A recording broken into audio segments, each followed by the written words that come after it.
গল্পের সুর চ্যানেলে সবাইকে স্বাগত জানাচ্ছি। আমি রোমানা নূপুর এখন আপনাদের পড়ে শোনাব প্রবোধ কুমার সান্যালের লেখা একটি গল্প, শেষ পৃষ্ঠা।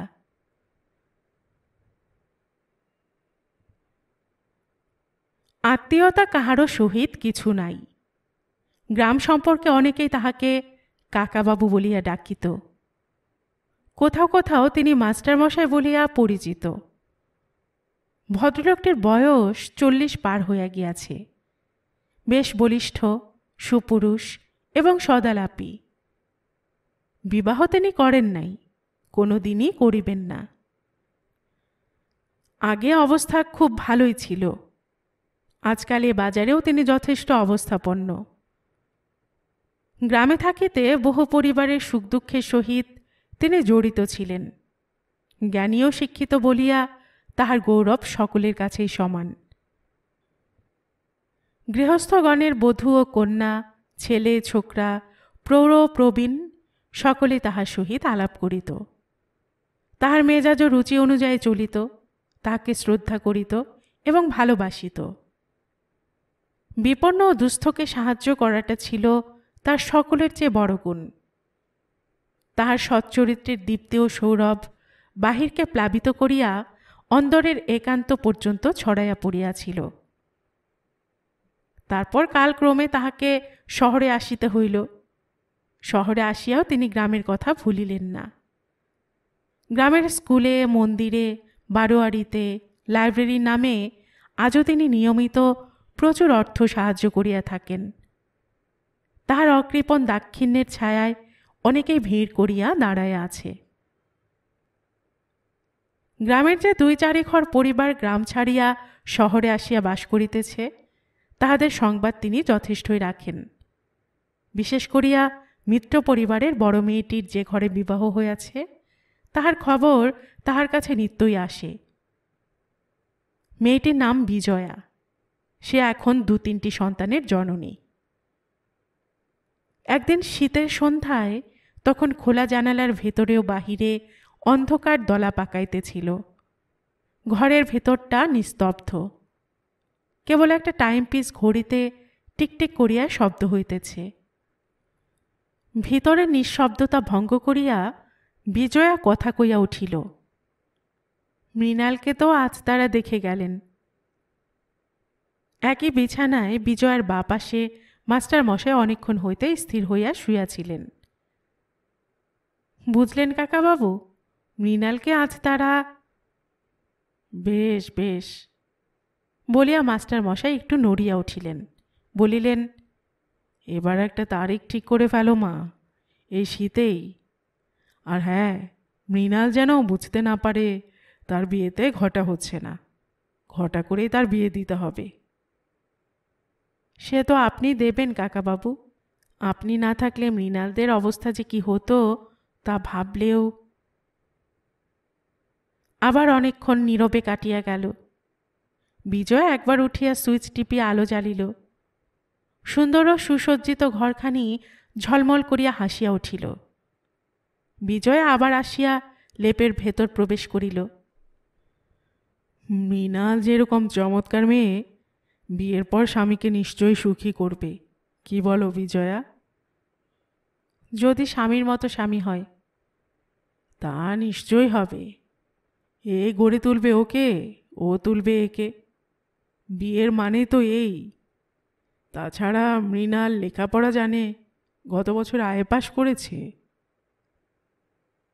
বিজয়া খানিকক্ষণ চুপ করিয়া রহিল। তারপর গলা পরিষ্কার করিয়া কহিল, আচ্ছা কাকাবাবু। কি মা? ধরুন এর সঙ্গে যদি মৃণালের বিয়ে না হয়? কেন, এ পাত্র তো ভালোই। এত বড় একজন ডাক্তার, এত পসার, সুপুরুষ। যদি ধরুন না হয়? মাস্টারমশাই কহিলেন, অবশ্য মৃণালকে আমি অল্পদিনই চিনি। আমি জানি নে কেমন পাত্রের সঙ্গে তাকে মানাবে। যদি এর সঙ্গে না হয়, আবার অন্য পাত্র খুঁজে আনব। বিজয়া এবার আর কথা কহিল না। মাস্টারমশাই কহিলেন, বুঝলে বিজয়া, মনের মতো পাত্রের সঙ্গে মৃণালের বিয়ে দিতেই হবে। হ্যাঁ, মৃণালকে আমি তো ঠিক বুঝতে পারিনি, তুমিই তাকে জানো। ঠিক পাত্রটি না পাওয়া পর্যন্ত। কাকাবাবু, আচ্ছা একটা কথা আপনি মানেন? কি বলো তো? আমরা ছেলের দিকটাই দেখি, মেয়ের দিকটা দেখি নে। মৃণালের মতামত শুনলে আপনি রাগ করবেন কাকাবাবু? মাস্টারমশাই ঘাড় তুলিলেন, বলিলেন, রাগ করব? তুমি এখনো আমাকে চিনলে না মা। মেয়েদের মতামতের স্বাতন্ত্র্য থাকলে আমি খুশি হয়ে কান পেতে শুনি। বিজয়া স্মিত মুখে কহিল, ও পাত্রকে বিয়ে করা মৃণালের মত নয়। ও, পাত্র কি তার অযোগ্য? একটু অযোগ্য নয়। অমন স্বামী হলে যে কোনো মেয়ে সুখী হয়। কিন্তু কিন্তু মৃণালের মত নেই। মাস্টারমশাই নিঃশব্দে বহুক্ষণ ধরিয়া চিন্তা করিলেন। তারপর বলিলেন, বেশ, আবার আমি চেষ্টা করি। আর একটি ভালো পাত্র আমার সন্ধানে আছে। যত টাকায় লাগুক, আমার দ্বারা যতটুকু সম্ভব হয়। বুঝলে বিজয়া, মৃণাল যেন সুখী হয়। বলিতে বলিতে তিনি হঠাৎ একটু হাসিলেন। আমার বয়সটা এত দূরে এসে পড়েছে যে পেছন দিকে দূরে আর কিছুই দেখতে পাইনি। ঝাপসা দৃষ্টি। সহজ কথাটা সোজা করে বুঝতে পারাটা। তিনি হাসিলেন বটে, কিন্তু বিজয়া হাসিতে পারিল না। এই মানুষটিকে সে চিরদিন শ্রদ্ধা করিয়াছে, আপন জনের মতো ভালোবাসিয়াছে। গ্রামে থাকিতে তাহার প্রতি কাকাবাবুর বিশেষ পক্ষপাতিত্ব লইয়া কতজনে ঈর্ষা করিয়াছে। ফুল আনিয়া কাকাবাবুর পূজার ঘর সাজাইয়া দিত বলিয়া অনেকে ঠাট্টা করিয়া বলিত, অত খোসামত করিস নে বিজয়া, ভয় নেই, কাকাবাবু তোর ভালো বাড়ি এনে দেবেন।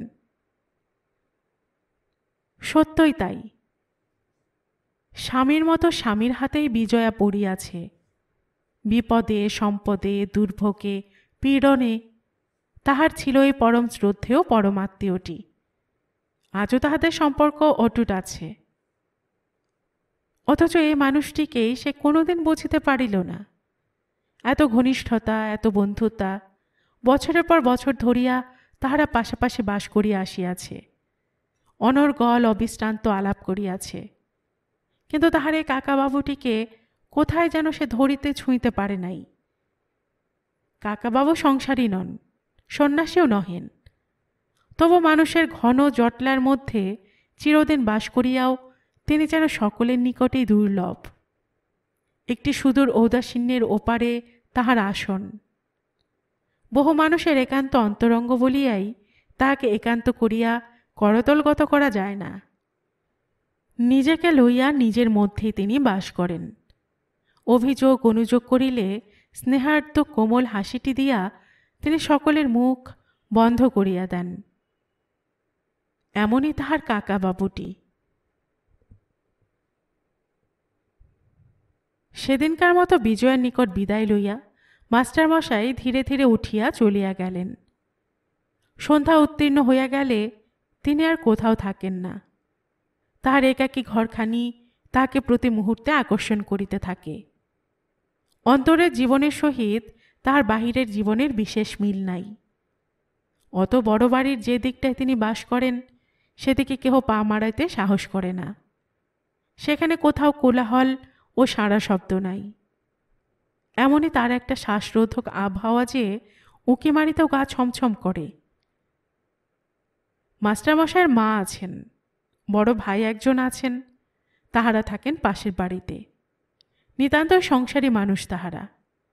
তাহাদের সহিত মাস্টারমশাইয়ের কোনো ব্যবহারিক সম্পর্ক নাই, কোনো দিনই ছিল না। মৃত্যুপুরীর মতো তাহার মহলটা নির্বাক ও নিঃসঙ্গ। সেখানে কেহ নিঃশ্বাস ফেলিলে তাহার শব্দ হয়। রাত্রে অল্পই হইয়াছিল। সবেমাত্র গায়ে একখানি র্যাপার জড়াইয়া তিনি টেবিল ল্যাম্পটি জ্বালাইয়া বিছানার উপর বসিয়া একখানি বই খুলিয়াছিলেন। এমন সময় দরজার বাহিরে পায়ের শব্দ শোনা গেল। আলো পার হইয়া ওদিকে অন্ধকারে তাহার দৃষ্টি প্রসারিত হইল না। বইয়ের দিকে মুখ ফিরাইয়া তিনি কহিলেন, চন্দন বুঝি? ঠাকুরকে বলে দিও রাত্রে আমি আর খাবো না। চন্দন নয়, আমি এলাম। মাস্টারমশাই মুখ তুলিয়া দেখিলেন মৃণাল ততক্ষণে ভেতরে আসিয়া দাঁড়াই আছে। তিনি ব্যস্ত হইলেন না, শুধু হাসিয়া বলিলেন, এসো মৃণাল, এসো। এমন অসময়ে যে? দিদিমার সঙ্গে এসেছিলাম আপনাদের ও বাড়িতে। দিদিমা এখনো গল্প করছেন ওদিকে বসে। বিছানায় একটা দিকে দেখাইয়া মাস্টারমশাই কহিলেন, বসো এখানে। গল্প শুনতে ভালো লাগলো না বুঝি? কিন্তু আমার এখানে খুশি হবার মতো কিছু দেখতে পাবে না তো।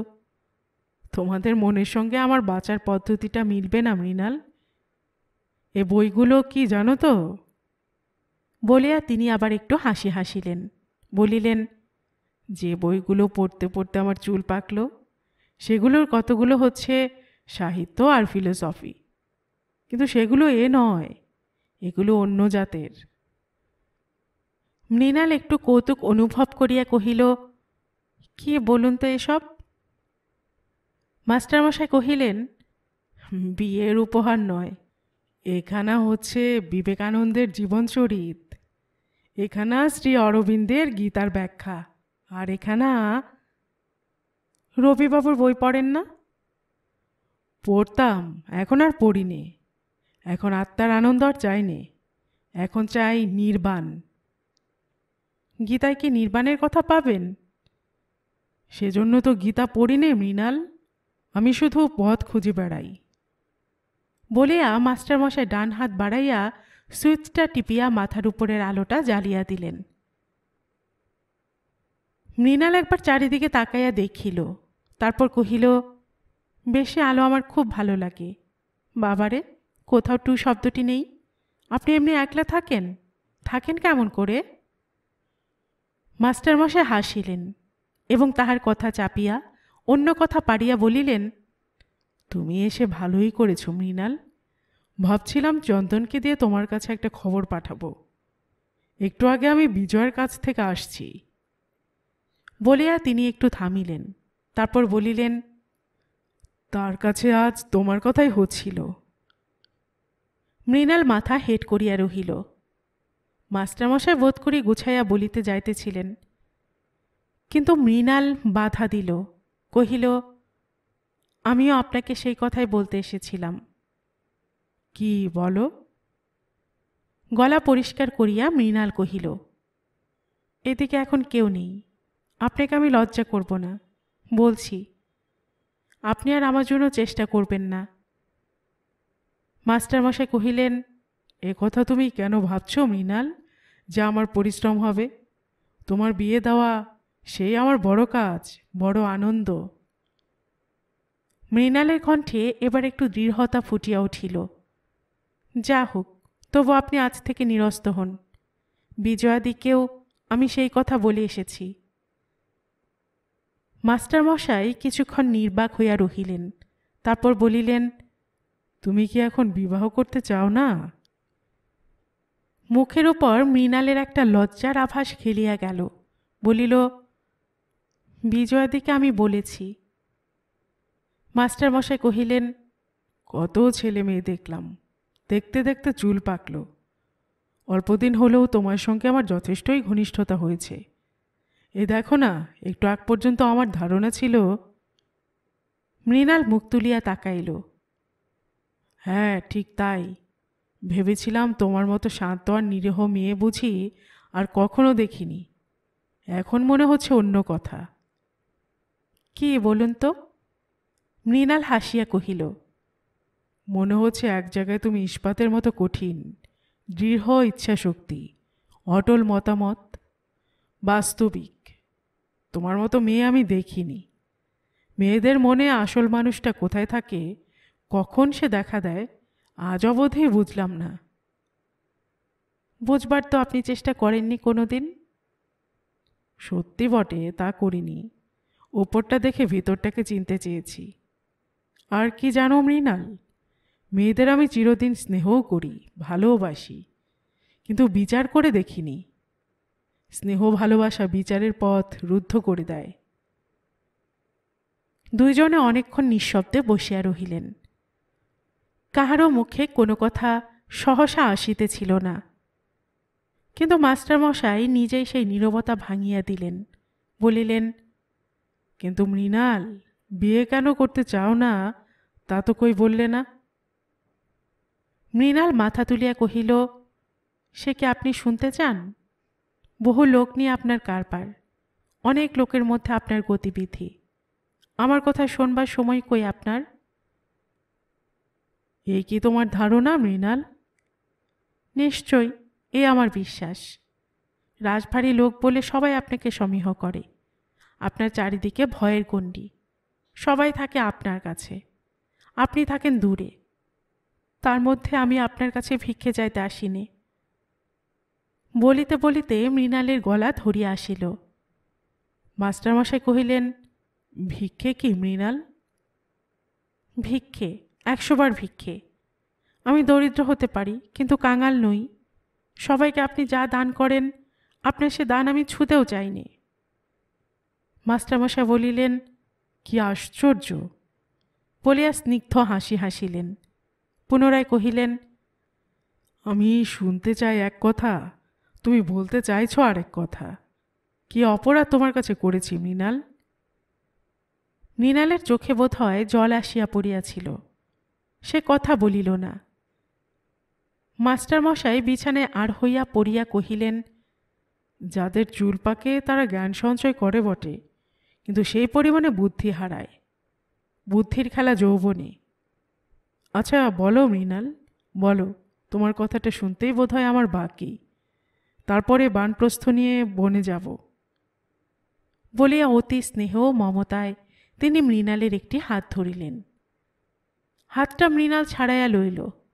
তারপর উঠিয়া দাঁড়াইয়া কি এক অস্বাভাবিক কণ্ঠে কহিল, বলতে আমার একটু দ্বিধা নেই আপনাকে। বলবো বলেই আসি, কিন্তু বলবার সুযোগ না পেয়ে চলে যাই। বলিয়া সে দ্রুত পদে বাহির হইয়া চলিয়া গেল। চাকরের হাতে চিঠি দিয়া বিজয়া ডাকিতে পাঠাইয়াছিল। মাস্টার মশাই যখন আসিয়া পৌঁছিলেন, তখন রৌদ্র ম্লান হইয়া আসিয়াছে। স্বামী এখনো আসিয়া পৌঁছান নাই। ছেলে মেয়েরা বাহিরে খেলা করিতেছিল। ঘরের ভেতর ঢুকিয়া প্রথমে মাস্টারমশাই কহিলেন, আর শুনেছ বিজয়া, মৃণালের এখন বিয়েতে মত নেই। ও একটা পাগল কাকাবাবু, মতও কোনোদিনই নেই।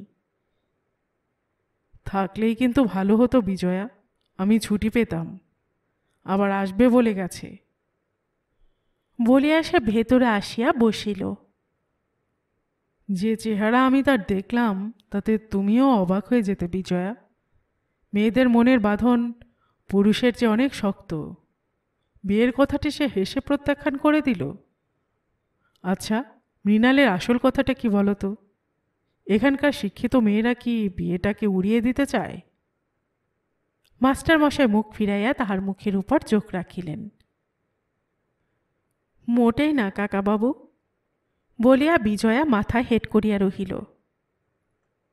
শুনতে পাই বিয়ের আগে অনেক মেয়ের সঙ্গে অনেক ছেলের ভাব হয়, ওই তোমরা যাকে বলো ভালোবাসা। এরকম একটা কিছু ঘটনা মৃণালের ঘটেনি তো? বলিয়া মাস্টার মশাই হাসিতে লাগিলেন। মৃণালের চেহারা দেখে আমি নিজের মতামত একটু বদলেছি বিজয়া। ও মেয়েটি 99% মেয়ের মধ্যে পড়ে না। বিজয়া কহিল, মৃণাল আমাকে সব কথা বলেছে কাকাবাবু, কিন্তু আপনার কাছে সেসব প্রকাশ করা বড় কঠিন। তাহলে বলো না মা, সব কথাই শুনতে নেই।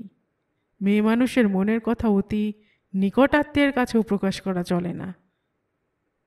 আপনাকে যে বলতেই হবে কাকাবাবু। আমাকে কেন মা?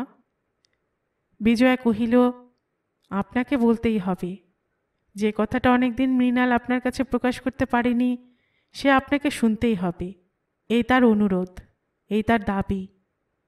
কি অবস্থায় পড়লে যে মেয়ে মানুষের বুক ফাটে তা আপনি জানেন কাকাবাবু। কি সে বলো তো বিজয়া? বিজয়া কহিল, মৃণালের বিয়ে হয়ে গেছে। মাস্টার মশাই সবিস্ময়ে তাহার দিকে তাকাইলেন। বলিলেন, ও, তাই নাকি? একটু চিন্তা করিয়া পুনরায় কহিলেন, বেশ বেশ। কার সঙ্গে হয়েছে তাও আপনাকে শুনে যেতে হবে কাকাবাবু। মাস্টারমশাই হাসিয়া কহিলেন, নিশ্চয়ই। স্বামী স্ত্রীকে নেমন্তন্ন করে আশীর্বাদ করে যাব যে, বলো। এবারে নিঃশ্বাস রুদ্ধ করিয়া বিজয়া শেষ কথাটা বলিয়া ফেলিল, আপনি হচ্ছেন তার স্বামী কাকাবাবু। নিজের দিকে আঙ্গুল দেখাইয়া চক্ষু বিস্ফারিত করিয়া কাকাবাবু কহিলেন, আমি? মেয়েরা আজকাল রসচর্চা করছে দেখছি। মাথার যে দিকটায় চুল পেকেছে তার উপর একটু কলপ লাগিয়ে আসি, কি বলো বিজয়া? বিজয়ার বুকের ভেতরটায় ঢিপ ঢিপ করিতেছিল। সে কথা কহিল না। একটা হাত তাহার গলার উপর রাখিয়া অন্য হাতে তাহার মুখখানি সস্নেহে ধরিয়া কাকাবাবু কহিলেন, মা লক্ষ্মী, চুপ করে রইলে যে, এরকম ছেলে মানুষই কি তোমাকে মানায়? আমি ছেলে মানুষই করিনি কাকাবাবু। মৃণাল মনে মনে অনেক দিন থেকে আপনাকে, মনে মনে মৃণাল আমাকে। আবার উচ্চ কণ্ঠে তিনি হাসিয়া উঠিলেন এবং হাসি থামিবার সঙ্গে সঙ্গে দেখা গেল মৃণাল নিঃশব্দে ঘরের ভিতর ঢুকিতেছে। ভিতরের বাতাসটা যেন থমথম করিয়া উঠিল। মাস্টারমশাই প্রথমেই কথা বলিলেন, মৃণাল, তুমি তো একটু অদ্ভুত স্বামী নির্বাচন করেছো দেখছি। একেবারে মৌলিক আবিষ্কার। ইতিহাসের সংযুক্তাও তোমার কাছে হার মানলেন। বেশ নতুন ঘটনা, কাগজে ছাপিয়ে দেব নাকি? সকৌতুকে তিনি হাসিতে লাগিলেন। কেহ কোনো কথা কহিল না। তিনি বলিতে লাগিলেন, ভাগ্যি ছোট ছেলে মেয়েরা এদিকে কেউ নেই। এমন একটা মজার গল্প শুনলে তারা। মৃণাল নতমস্তকে কহিল, আপনি হয়তো আমাকে ঘৃণা করবেন এরপর। ঘৃণা? তোমাকে? কি আশ্চর্য! বিজয়া উঠিয়া ধীরে ধীরে বাহির হইয়া গেল। মাস্টারমশাই গুছাইয়া বসিয়া কহিলেন, গল্পটা শুনতে বেশ আমোদ লাগছে। এরকম আজগুবি চিন্তা কবে তোমার মাথায় ঢুকলো মৃণাল? প্রথম দর্শনেই নিশ্চয় নয়। আপনার পিতৃপ আমার একটুও লাগবে না। আমি জানি আমি কি করেছি। মাস্টারমশাই কিছুক্ষণ চুপ করিয়া রহিলেন। তারপর বলিলেন, জীবনে চমকপ্রদ কল্পনাকে ঠাঁই দিও না মৃণাল। তোমার পথ এখনো অনেক দূর। আজ আমার সমস্তটা মনে হচ্ছে। ঠিক কথাটা আগে বুঝতে পারলে তোমাকে অনেক আগে সাবধান করে দিতাম। আমি সব কথাই দেরিতে বুঝি। এরকম ছেলে মানুষই করো না মৃণাল। আমি চিরদিন বিধাতার অনেক আঘাত সহ্য করেছি। তোমার ঠাট্টাও আমার সয়ে যাবে আমি জানি, কিন্তু তুমি নিজের মাথায় এমন করে অভিশাপ নামিয়ে এনো না। ছি ছি, তোমরা আমার স্নেহের বস্তু, এমন আমাকে লজ্জা দিও না। মৃণাল কহিল, আমি জানি আপনি এমনি করে আমাকে বলবেন। এর চেয়েও বেশি করে বলবো যদি দরকার হয়। আশা করি দরকার হবে না। তার আগেই তুমি নিজের ভুল শোধরাতে পারবে। তুমি 2-3টে পাশ করেছ। বিদ্যা ও জ্ঞান নিতান্ত সামান্য নয়। নিজের কথাও তুমি ভাবতে শিখেছ। এইসব বুদ্ধিকে প্রশ্রয় দেওয়া কি ভালো? কবে থেকে তুমি আমাকে ভালোবেসেছ, কি করেছ, সে আর আমি শুনতে চাইনি। এটা জেনে রেখো, পরস্পরের সমান অনুভূতিতেই ভালোবাসার বিকাশ। কিন্তু আমার সেদিকটা আজ আর বেঁচে নেই মৃণাল। তোমাকে সত্যিই বলছি। হ্যাঁ, ভালো কথা। আর কোথাও যেন এ কথা প্রচার না হয়। ইতিমধ্যে ওই পাত্রটির সঙ্গে তোমার বিয়ের ব্যবস্থা করে ফেলি। তুমি যেন বাধা দিও না। মৃণাল মৃদু কঠিন কণ্ঠে কহিল, আমাকে এমন করে অপমান করবেন না। অপমান? অপমান তো তোমাকে করিনি। বিয়ের চেষ্টা করার মানেই তাই। হিন্দুর মেয়েকে কি আপনি দ্বিচারিণী হতে বলেন? আমি কি এতই হেয় আপনার চোখে? বড় অশ্রুর ফোঁটা এবার তাহার গাল বাহিয়া নামিয়া আসিল। মাস্টারমশাই যেন দম আটকায় আসিতে লাগিল। যে মেয়েটি ছিল তাহার কর্মময় জীবনের নিতান্তে, আজ সেই যেন দুরন্ত ঝড়ের মতো প্রবল হইয়া তাহার সম্মুখে আসিয়া দাঁড়াইল। তিনি উঠিয়া দাঁড়াইয়া কহিলেন, বিদেশ যাওয়ার সময় তুমি এরকম ব্যবহার আমার সঙ্গে না করলে ভালো করতে মৃণাল। অশ্রু নেত্রে মৃণাল কহিল, কবে যাবেন বিদেশে? কাল কিংবা পরশু যাব হরিদ্বারে, অনেক দিনের জন্য। আমিও যেতে চাই আপনার সঙ্গে। আমার সঙ্গে? তুমি? তার চেয়ে আত্মহত্যা করো মৃণাল। বলিয়া মাস্টারমশাই বাহির হইয়া দ্রুতপদে নিচে নামিয়া গেলেন। বাহিরের ঘরের কাছে বিজয়া নিঃশব্দে দাঁড়াইয়া ছিল। কাকাবাবুকে বাহির হইতে দেখিয়া সে কহিল, আমি পড়েছি বিপদে কাকাবাবু, কি করি আমাকে বলে দিন। কেন মা? মাস্টারমশাই দাঁড়াইলেন। এই কথা এতটুকু মিথ্যে নয়। আপনি ছাড়া মৃণালের আর কেউ নেই। এমন মেয়ে আজকাল হয়? আমি ছাড়া আর কেউ জানে না আপনি কি ওর কাছে। আপনার জীবনের সঙ্গে ও নিজেকে একেবারে মিলিয়ে বসে রয়েছে। আপনার উপযুক্ত হয়ে ওঠাই ওর সবচেয়ে বড় সাধনা। কি ভালোই ও বাসে আপনাকে। আমরাও নখের চুক্কি নই। এ আমার শাস্তি বিজয়া, বলিয়া মাস্টারমশাই ধীরে ধীরে বাহির হইয়া গেলেন। তখন সন্ধ্যা ঘনাইয়া আসিয়াছে। কেমন করিয়া তিনি পথ দিয়া চলিলেন, কত লোকের পাশ কাটাইয়া, কত মোড় ঘুরিয়া, কখন আসিয়া বাড়ি পৌঁছিলেন, ঘরে ঢুকিয়া কেমন করিয়া তিনি আলো জ্বালিলেন, তাহা কিছুই তাহার মনে নাই। ইজি চেয়ারে হেলান দিয়া পড়িয়া তিনি একটি গভীর নিঃশ্বাস ত্যাগ করিলেন। ঘরটা যেন তাহার চোখের উপর দুলিতেছে। কতক্ষণ বসিয়াছিলেন কে জানে। পায়ের শব্দে তাহার চমক ভাঙিল। বিস্মিত হইয়া দেখিলেন মৃণাল আসিয়া দাঁড়াইয়াছে। ভয়ে তাহার কণ্ঠ রোধ হইয়া আসিল। হঠাৎ তিনি ঠিক কি করিবেন তাহা বুঝিতে পারিলেন না। পাছে ধৈর্য হারান সেই আশঙ্কায় সোজা হইয়া বসিয়া কহিলেন, আবার এসেছ? মৃণাল কহিল, হ্যাঁ, এসে আমি অন্যায় করিনি। কেন এলে বলো তো? বলতে এলাম আপনার কোথাও যাওয়া হবে না। বলিয়া মৃণাল কাছে আসিয়া দাঁড়াইল। ভীতকণ্ঠে মাস্টারমশাই কহিলেন, সে কি, তুমি কি আমাকে বেঁধে রাখতে চাও? যেতে আমি দেব না আপনাকে। তাহার কণ্ঠে যেমন একটি সুস্পষ্ট দৃঢ়তা, তেমনি গভীর আত্মপ্রত্যয়। মাস্টারমশাই হাসিলেন, বলিলেন, আমার মনেও বন্ধন নেই, মনের বাইরেও বন্ধন নেই, তা জানো তো। মৃণাল কহিল, আমার মনের কথা শুনে নিয়ে আমাকে আপনি অশ্রদ্ধা করে চলে যাবেন? এ আমার সইবে না।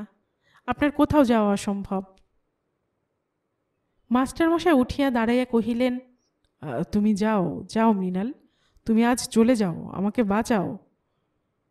থরথর করিয়া তাহার সর্বশরীর কাঁপিতেছিল। মৃণাল এক পাও পেছনে হটিল না।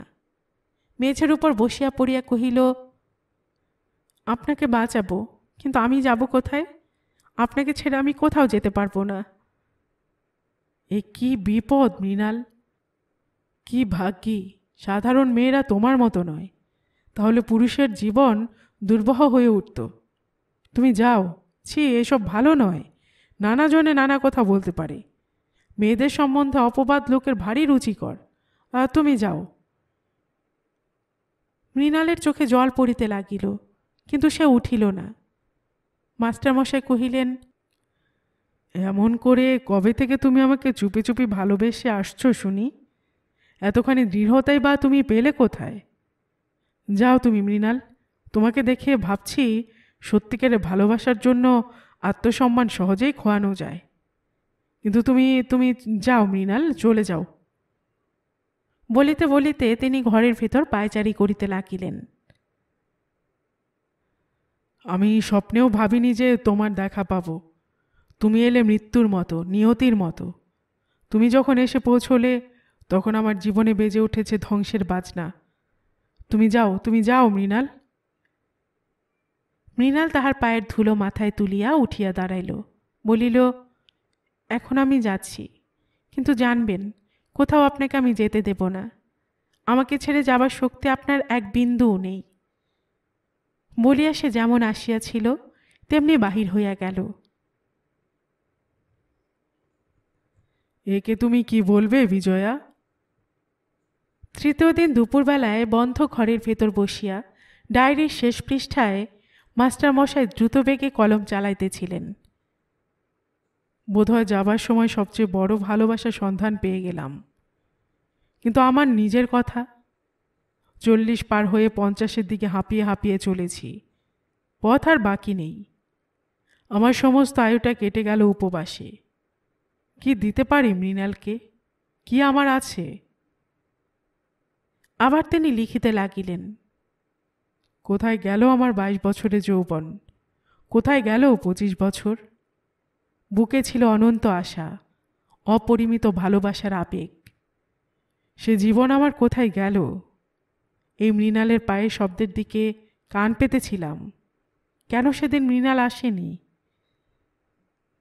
কিছু মনে করো না, এ আমার আত্মহত্যা নয়, দেহান্তর। আবার ফিরে এসে পথের ধারে দাঁড়িয়ে মৃণালকে চিনে নেব। সেদিন হাতে থাকবে নতুন জীবন, নতুন দেহ, নতুন হৃদয়। আমার সর্বশ্রেষ্ঠ সম্পদ এবারের মতো হারিয়ে ফেলেছি। সে আমার যৌবন। শ্মশানের পরে কি কেউ বাসা বাঁধে? জানি এখনই তোমাদের আসবার কথা, আমারও তাই তাড়াতাড়ি। শেষের দিকটা অত্যন্ত সংক্ষেপে সেরে দিলাম। এত সমারোহে যার আরম্ভ, এত সহজে তার শেষ। এমনই জীবন। আমাকে তোমরা ক্ষমা করো। এই ডায়েরির পাতাতেই তোমাদের জন্য শেষ আশীর্বাদ রেখে যাই।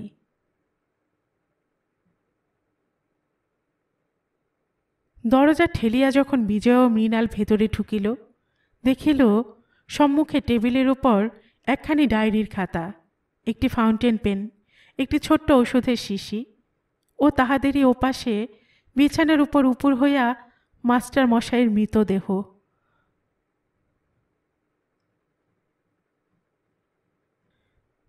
গল্পের সুর চ্যানেলে এতক্ষণ আপনারা শুনছিলেন প্রবোধ কুমার সান্যালের লেখে একটি গল্প, শেষ পৃষ্ঠা। আর এতক্ষণ গল্প পাঠে আমি আপনাদের সাথে ছিলাম রোমানা নূপুর। আপনারা যারা গল্পের সুর চ্যানেলের গল্প নতুন শুনছেন, আপনাদের সুবিধার্থে একটি বিনীত অনুরোধ, যদি আপনারা আরও এমন গল্প শুনতে চান তবে নিচে সাবস্ক্রাইব বাটনে একটি ক্লিক করে রাখুন ও একটি লাইক করে রাখুন। এতে এই চ্যানেলের ভিডিওগুলি খুঁজে পেতে আপনাদের সুবিধা হবে। আর পাশে থাকা বেল বাটনটিও চেপে রাখুন, যাতে নতুন কোনো গল্প দেওয়ার সাথে সাথেই আপনাদের কাছে নোটিফিকেশান চলে যায়। সবসময় সবাই খুব ভালো থাকুন, সুস্থ থাকুন ও আনন্দে থাকুন, এই প্রার্থনা রইল।